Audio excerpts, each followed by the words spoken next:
Thanks, everyone. It's exciting to be back here at the Delight Conference back in Portland. Last year, as Dave mentioned, I spoke about this design philosophy, the best interface is no interface. After speaking about it here, I published the book, The Best Interface is No Interface, earlier this spring. It's about taking our screen-filled lives and as makers, as designers, as technologists, trying to create technology that doesn't solve everyone's problems on a screen and instead tries to reduce the amount of screen time we have every day. Today I'm going to be talking about my day job. I work at Zappos Labs. We're an R&D facility for Zappos. We are based in San Francisco. Most of Zappos is in Las Vegas. Our job, our role is ambiguous. It's self-guided, it's self-motivated. In many ways, it's sit in this chair and innovate. Earlier this year, we did a project with Beta Breakers. Beta Breakers is one of the largest races in the world. It's in many ways embodies the spirit of San Francisco. Tens of thousands of people come together, dress up in costumes, short running shorts, or sometimes nothing at all, in the city of San Francisco and kind of celebrate and have a great time. That weird, wacky nature of Beta Breakers and the sort of weird, wacky nature of Zappos is a perfect pairing. And this year, we became the title sponsor of Beta Breakers. So it was the Zappos.com Beta Breakers race. With about 60 days before the race and about 70,000 anticipated runners running the race, we were asked if we could do anything innovative with the experience. You know, when getting this sort of ambiguous kind of question, if you can go from sort of nothing to something in 60 days, one of the ways I like to sort of think about how we can innovate in the space is to try to tackle or try to discover what problems we can solve. So we started having conversations with people about Beta Breakers. We heard things from people like, my friends and I can never seem to find each other.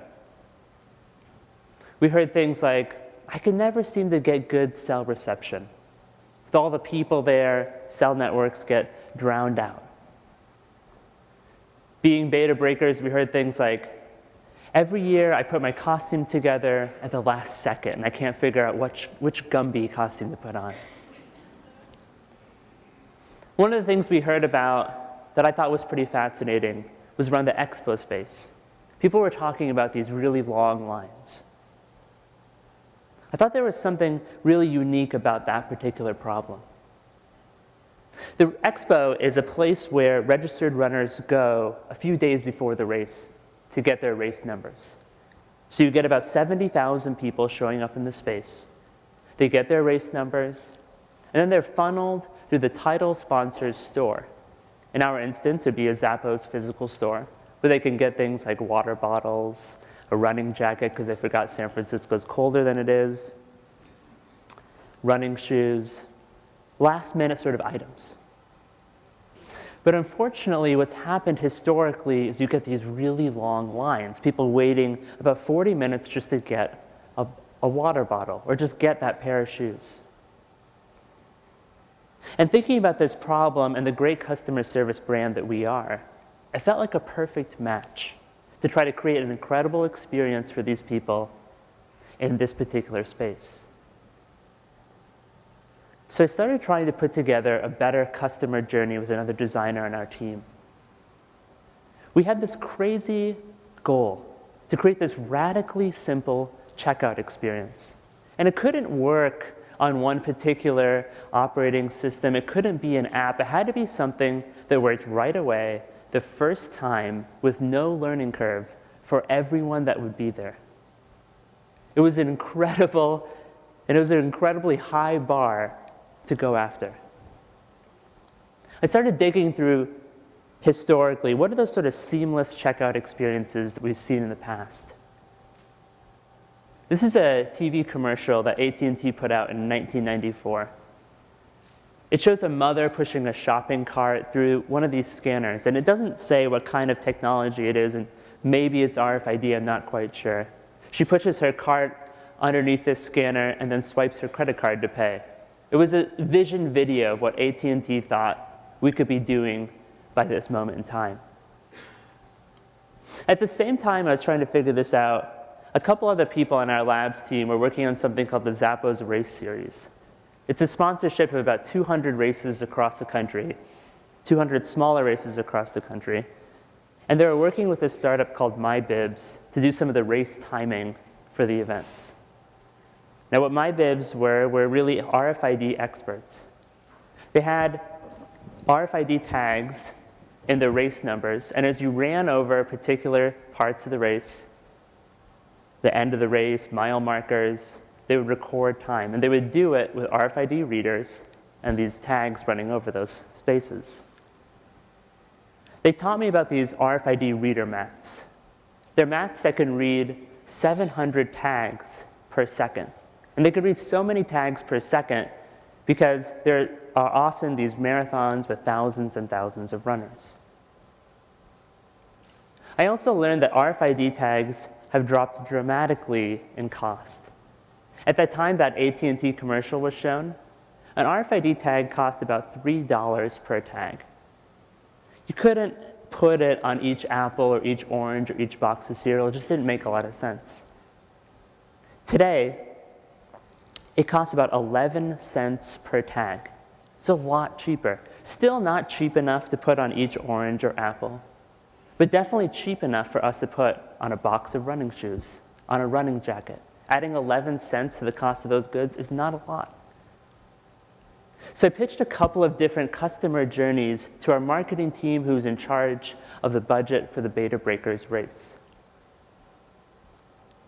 In this first journey, we took a particular persona who was a VIP customer for Zappos. And we said we'd cross-reference the Beta Breakers list with our VIP customers, and we'd give her this sort of exclusive experience where she'd show up, she'd get an email ahead of time, and she'd show up and she'd get one of these sort of magic canvas bags that she could put on, dump her items into that bag, and then just walk out of our store. We pitched another journey where maybe we could open up these sort of magic canvas bags to everybody, where they could just swipe their credit card, they'd get one of these bags, their payment would be linked to the bag, they'd put goods into the bag and then just walk out. We pitched a third journey where maybe we would just let people just pick up random items, embrace their more typical shopping process. And then when they're ready to check out, they can just swipe their card, but everything is automatically sort of scanned through these RFID tags. I also pitched a couple of metrics of success to the marketing team. I said that we could try to cut our wait time in half. We could try to go from 40 minutes to 20 minutes. And we would aim for an experience that's really fast. We try to do 60 seconds or faster per customer. And given the short amount of time we even had left by the time we reached this point in which we were pitching this to the marketing team, I only promised them a chance of 50% that we would actually succeed in this project. So I asked them for something crazy. I asked them, say, we have a few thousand items for sale. We're going to need to pull them all off, manually tag an RFID tag on every single one of them. We're going to build this huge machine that checks everyone out automatically. We're going to put people through it. And I'm only promising you a 50% chance that this is going to succeed. But when I pitched to them, they couldn't have been more excited about the idea of innovating around the experience at Beta Breakers. So we started putting a team together, and at Zappos, people are really self-organized. So it was about getting other people excited about doing this project together. There was another designer who I mentioned, her name is Nicole. There was a back-end developer working on some of the stuff, his name's Mike Carey. There was a developer working on some front-end stuff named Porter. Our director of Zappos Labs was Will Young, sort of PMing a lot of the stuff. The two RFID experts who were from MyBibs who were helping out. We didn't have a lot of time, and one of the crazy things about this particular project is that we could only get into the expo space 24 hours before it started. So what we did is we started building the experience in our studio. We started putting carpet down over these potential mats. We started putting foam core walls up. We started building out the actual experience before we could even get to the space. So we would walk through it, we'd do a bunch of things, we tried to scan some stuff, things wouldn't go right, we'd go through it, we'd do it again, we'd move some walls around. We'd do it over and over and over again until we got the experience to where we really wanted it to be. It was like paper prototyping before a physical experience. The designer I mentioned earlier, Nicole, started rendering some of these things through Google SketchUp. So we could communicate with the contractors who were going to be helping us build the space with exact measurements the moment we arrived. Now, I'm all about reducing the amount of screen time, but there were a few screens in this experience.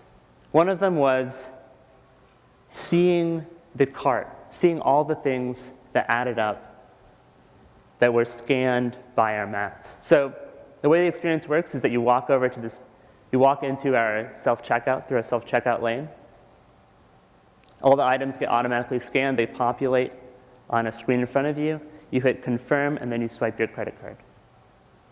And so when we were walking through the experience, one of the things we realized was that because the mat scans items so quickly, 700 per second, everything just appeared on the screen instantaneously.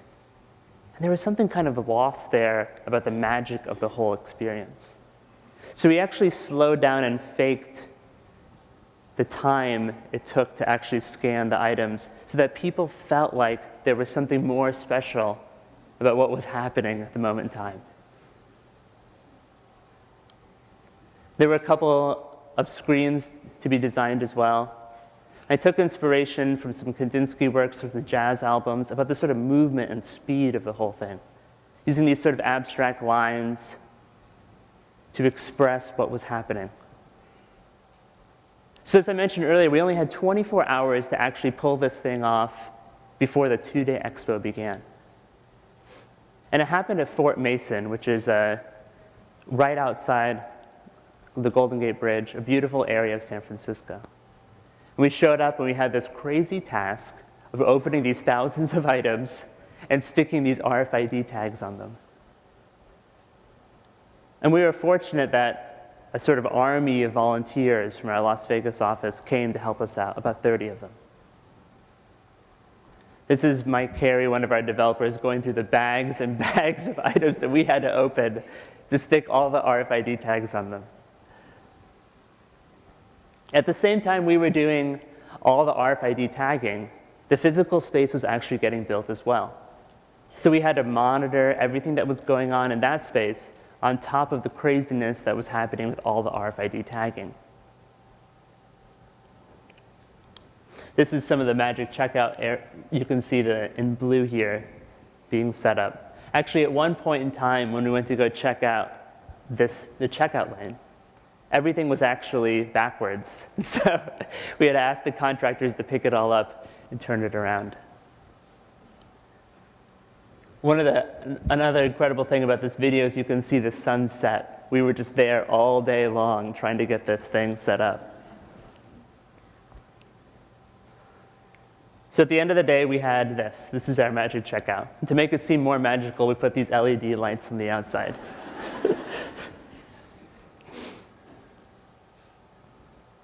When it came time for the actual expo, we had the 70,000 people, rushing through our space. This is a giant hamster wheel that we also had there. It made peanut butter for people.